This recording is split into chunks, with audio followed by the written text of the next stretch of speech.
A letter with a foreign stamp. That day everything went on as usual. Caddie was grateful to them for that.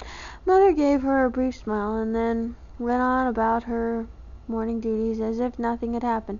Father had put the boys to work at some useful task in the barn. Under the pine trees, Clara and Annabel had set up the quilting frame and were busily at work on the quilt which Clara had been piecing all winter. Caddie stood in the doorway and looked out at them. She was not sure how the girl who couldn't bear squishy things would treat her today. "Oh, Caddie, come and see," cried Clara. "Cousin Annabel has taught me the loveliest new quilting pattern. It's a rose and scroll." Caddie came and looked. She stood with her feet wide apart and her hands in her apron pockets like a boy, but for once she was not scornful of a woman's skill. "Do you think I could learn how?" she asked. "Of course you could," said Annabel with a generous smile. "Look here, I'll give you my needle and you shall sit beside me and learn." So Caddie's awkward fingers took up the needle, and when Father came by a little later he smiled at her and nodded his head in approval. "I guess if I can mend clocks I ought to be able to quilt," said Caddie.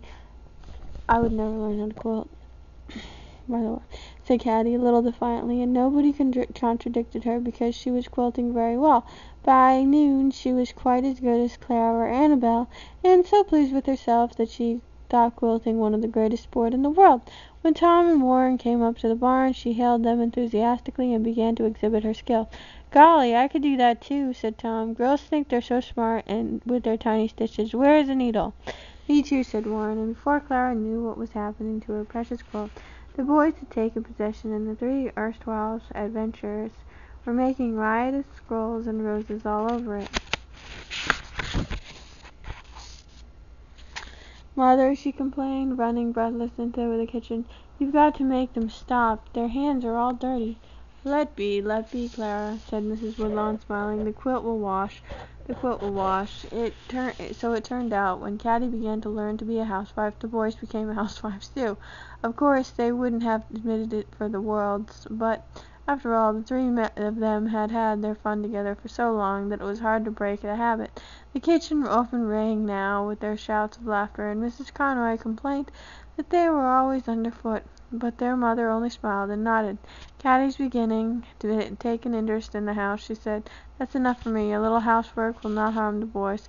Thus life went on for about a week, and then something happened which was strange and exciting.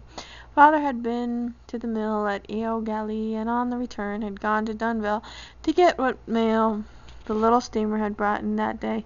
When he drove up the lane to the house, the children were all out under the pines in front of the house, where I often spent the hot August afternoons. Usually Father had some gay remark to call out to them, and usually they swarmed around him for a ride to the barn.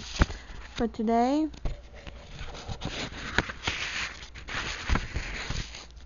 when they came clamoring for a ride, it seemed as if Father did not see them. His face had an odd look, which made him appear somehow a stranger, and in his hand he held a large envelope on which the seal was broken.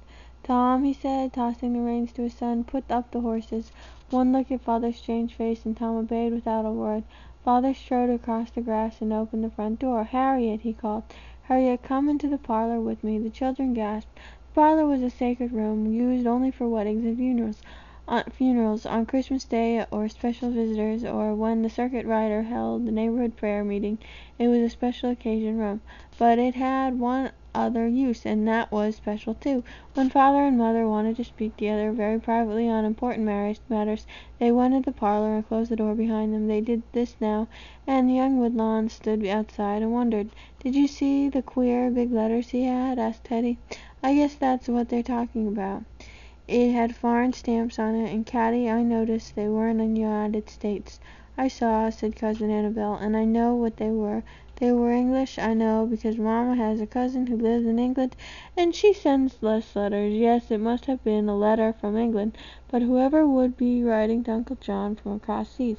The Woodlawn children looked at each other with startled faces. That's page 253.